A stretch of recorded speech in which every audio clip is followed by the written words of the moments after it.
شوکت اپنے دوست ناصر کے گھر گیا تو اس کے چھوٹے بھائی نے بتایا کہ وہ گھر پر نہیں ہے۔ شوکت اور ناصر ایک ہی محلے میں رہتے تھے اور ایک ہی کالج میں زیر تعلیم تھے۔ ان دونوں کا ایک اور دوست تنویر بھی تھا جو دوسرے محلے میں رہتا تھا۔ شوکت تنویر سے ناراض تھا۔ ناصر نے ان دونوں کو صلح کرانے کی بھی کوشش کی مگر کامیاب نہ ہو سکا۔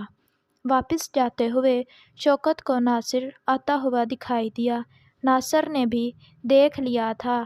سلام دعا اور حال احوال کے بعد شوکت نے ناصر سے پوچھا، میں تمہارے گھر گیا تھا، تم گھر پر نہیں تھے، کہاں چلے گئے تھے؟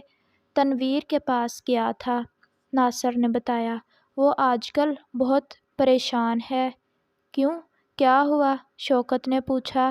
اس کے والد بیمار ہیں اور ڈاکٹر نے آپریشن کا کہا ہے مگر ان کے پاس اتنی رقم نہیں ہے۔ کتنا خرچ ہے؟ شوکت نے پوچھا تو ناصر نے اسے خرچ بتایا تو شوکت نے کہا، اوہ اچھا، اللہ بہتر کرے گا انشاءاللہ۔ تم دعا بھی کرنا کہ اللہ ان کے حالات بہتر کرے۔ ناصر نے کہا، اچھا اب میں چلتا ہوں۔ شوکت اپنے گھر گیا۔ تنویر کے حالات سن کر شوکت پریشان ہو گیا تھا۔ اب اس نے ارادہ کر لیا تھا کہ نہ صرف وہ تنویر سے صلح کرے گا بلکہ اس کی پریشانی کم کرنے میں اس کی مدد بھی کرے گا۔ شوکت کا تعلق ایک امیر گھرانے سے تھا۔ اس کے والد بھی رحم دل اور نیک انسان تھے۔ گھر پہنچ کر وہ اپنے والد کے پاس گیا۔ کیا بات ہے بیٹا، پریشان نظر آ رہے ہو؟ خیریت تو ہے؟ والد نے پوچھا تو شوکت نے ساری بات ان کو بتانے کے بعد اپنا مقصد بھی بیان کیا۔ یہ تو تم بہت اچھا کام کرنے جا رہے ہو، تم یہیں رکو، میں ابھی آتا ہوں۔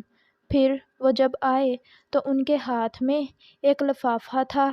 انہوں نے وہ لفافہ شوکت کو تھمایا اور کہا، بیٹا یہ لو، اللہ تعالیٰ تمہاری نیکی قبول فرمائے۔ شوکت نے لفافہ لیا اور اپنے والد کا شکریہ ادا کرنے کے بعد ناصر کے پاس گیا اور اسے تنویر کے گھر چلنے کا کہا۔ ناصر حیران ہو کر بولا، کیا تم صلح کرنا چاہتے ہو؟ ہاں، صلح بھی اور نیکی بھی، کیا مطلب؟ میں سمجھا نہیں۔ تو شوکت نے اسے بتایا کہ میں اس سے ناراض ضرور تھا مگر مجھ سے اس کی پریشانی نہیں دیکھی گئی، میں اس کی مدد کرنا چاہتا ہوں۔ میں اللہ کا شکر گزار ہوں کہ اس نے مجھے نیکی کی توفیق دی۔ آؤ چلیں۔ تنویر ایک غریب ضرور تھا مگر وہ وفادار تھا۔ وہ دونوں اس کے گھر گئے۔ شوکت نے محسوس کیا کہ تنویر کے چہرے پر پریشانی واضح تھی لیکن وہ اسے چھپا رہا تھا۔ تنویر، میں اپنی ناراضگی ختم کر کے تم سے صلح کرنے آیا ہوں۔ تو تنویر خوش ہو گیا۔ پھر شوکت نے ایک لفافہ تنویر کی طرف بڑھا دیا۔ یہ کیا ہے؟ تنویر نے حیرت سے پوچھا۔ تمہارے ابو کے علاج کے لیے کچھ رقم ہے، شوکت نے بتایا۔ مگر یہ میں کیسے رکھ لوں تنویر؟ ناصر نے کہا، اللہ تعالیٰ نے شوکت کو نیکی کی توفیق دی ہے، تم بھی یہ قبول کر لو اور اس کی نیکی ضائع مت کرو۔ تنویر نے بالآخر وہ لفافہ لے لیا اور کہا، شوکت، میں اللہ تعالیٰ کا شکر ادا کرتا ہوں کہ اس نے مجھے تم جیسے دوستوں سے نوازا ہے۔ میں بھی اللہ تعالیٰ کا شکر ادا کرتا ہوں کہ اس نے مجھے نیکی کی توفیق دی۔ یہ میری خوش بختی ہے اور اس دنیا میں بہت کم خوش نصیب ہوتے ہیں جنہیں اللہ تعالیٰ نیکی کے لیے منتخب فرماتے ہیں۔